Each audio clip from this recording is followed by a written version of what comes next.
Welcome, everybody, to another episode of Shake Sales. Today, I've got Nikita from Maildoso. We're going to jump into all things email deliverability. It's going to be an action-packed 10 to 15-minute episode. It looks like I coordinated my shirt with Nikita's background, his painting there. So, I did it for the fans here. So anyways, Nikita, welcome aboard. Let's jump in. First of all, what does Maildoso do? Okay, yeah, thank you for having me. In short, Maildoso is a cold email infrastructure company. So to send emails, you need to have actual mailboxes that will, send those emails and a lot of stuff around that. Mm-hmm. So we automate this domain setup, mailbox setup process, and make sure emails land in inbox. Love it. So we're going to dive into how to get your emails to land into the inbox / deliverability. I'm so excited because I can just now, we get hundreds of emails a day. We have 50,000 users using our platform. Of like, give me an email deliverability. I'm just going to send them this episode. So you saved me a bunch of time. But before I jump in, so there's a shift that has changed, right? In the last maybe 1 to 5 years, that's going away from mass emails from one email address, right? Like Google has technically, if you're a G Suite or Google Workspace user, you can send 2,000 emails in a day. But good luck trying to get more than 50 to 60 out of per day in 2024, 2025. So really, really big problem. And then the other problem is like creating friggin' emails. I mean, we do outbound sales at Mailshake and other companies. Man, like I just went and created like 50 emails and I had to warm them up and all this stuff for the next 6 months. It took me like a half a day to get this all done, right? It's just a pain in the butt. Luckily, Maildoso is here. So anyways, not a plug for specifically for Maildoso, but really a plug for like, if you're doing cold email in 2024, 2025, you need to set up multiple email addresses. All right, let's go. Let's talk about inbox, how to land in the inbox. Okay. So a few advices. And by the way, we have a cold email deliverability guide on our website. It's literally in the menu. We covered all the details there because we send millions of cold emails every single day. We see exactly what's working, what's not. We have customers that getting hundreds, close to 1,000 positive replies each day, and we consult some of them. So we know exactly how to land an inbox all the time. And there is like a few things that you can do on your campaign setup, of course, and then a few things that you also need to do regularly, like check your mailbox health, because Google at some point, if too many people clicked on spam button, they can decide, okay, whatever you send from this mailbox, I will send straight to the spam folder. And we call these mailboxes as burnt mailboxes. You can easily recover them if you just stop sending cold emails, keep warming up for 1 to 2 weeks. They always recover, and you can keep, sending cold emails from them.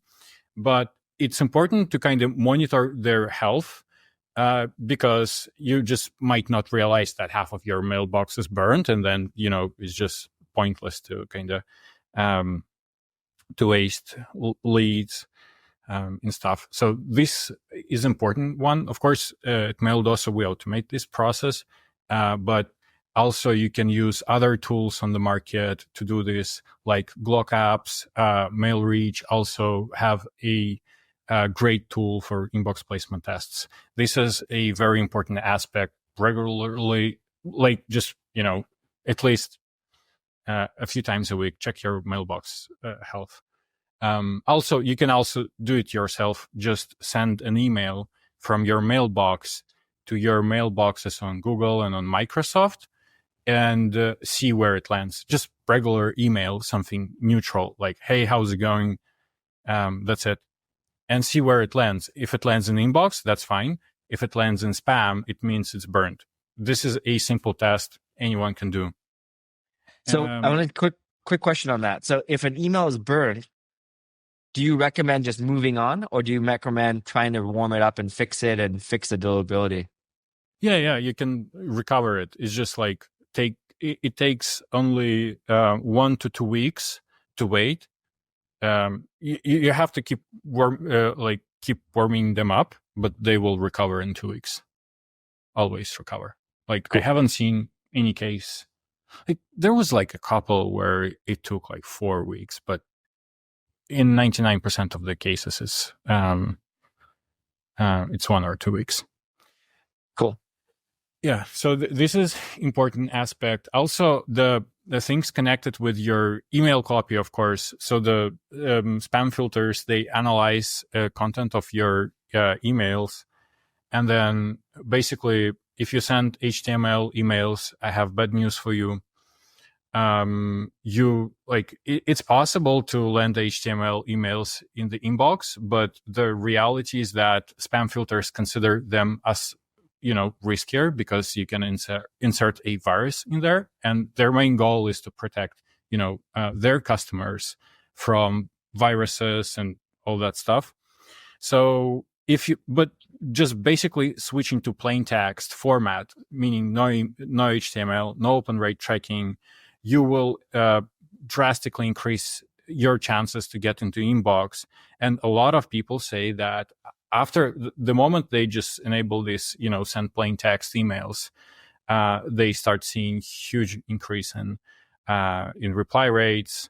So many people would ask, like, how would I know if my campaign is still performing? Maybe I have low reply rates because of deliverability issues or something. Because a lot of people relying on open rates as an indicator, everything is good with my campaign. But in 2024 you cannot track open rates, of course, because Google will show this giant banner. This email contains hidden images and might be spam. You don't want this. So regular inbox placement tests will show you what exactly happening to your campaign. So when you send like exactly the same email as you send to your prospects to like other Google and Outlook mailboxes and see where they land, it will give you an indication what how it performs if you cannot rely on reply rates. Couple more good advices on the copywriting spin tags. The more spin tags you use, the better. This is how it works. So like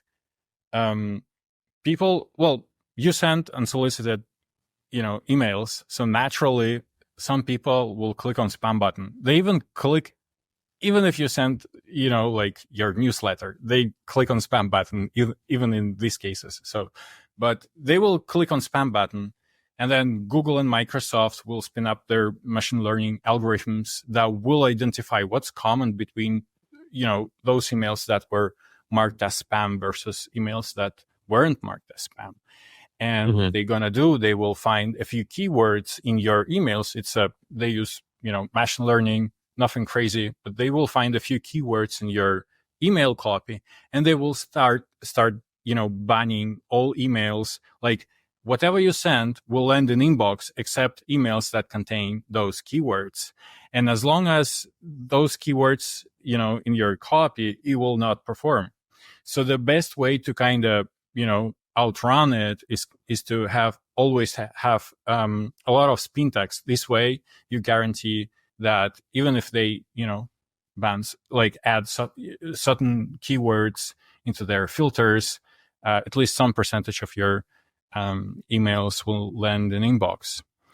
And then the last advice that I would consider one of the most important because of how the things changed in the last year or so, is to update your copy regularly. So ideally, depending on the volume, what you send, some people send just, a couple hundred emails a day. Some people send, of course, thousands or tens of thousands cold emails per day. So depending on your volume, you want to have a process of regularly introducing new copy.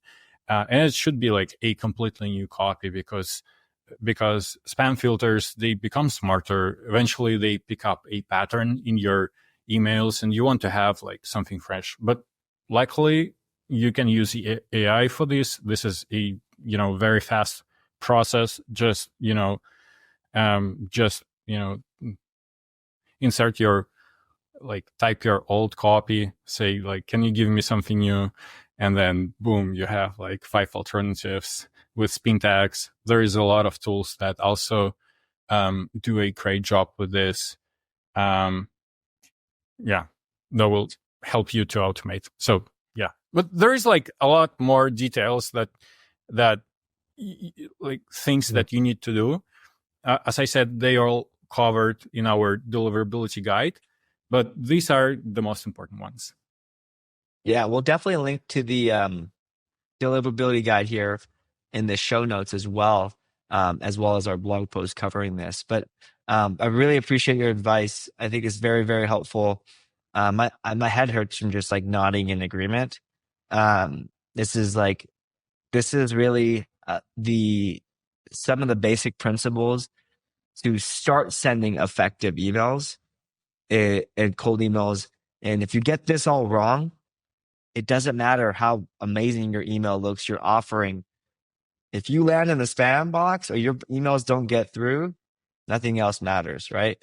Um, one of the other things I want to just double click on and like maybe get your feedback on is okay, so it's time to get comfortable with no tracking, folks. Like tracking hurts deliverability now officially, specifically Gmail or anyone using Google Workspace. Um, what I've found personally is when when one email provider does something, the others are pretty close to follow, if not immediately. Um, and um, and so you can expect that to happen in other places as well.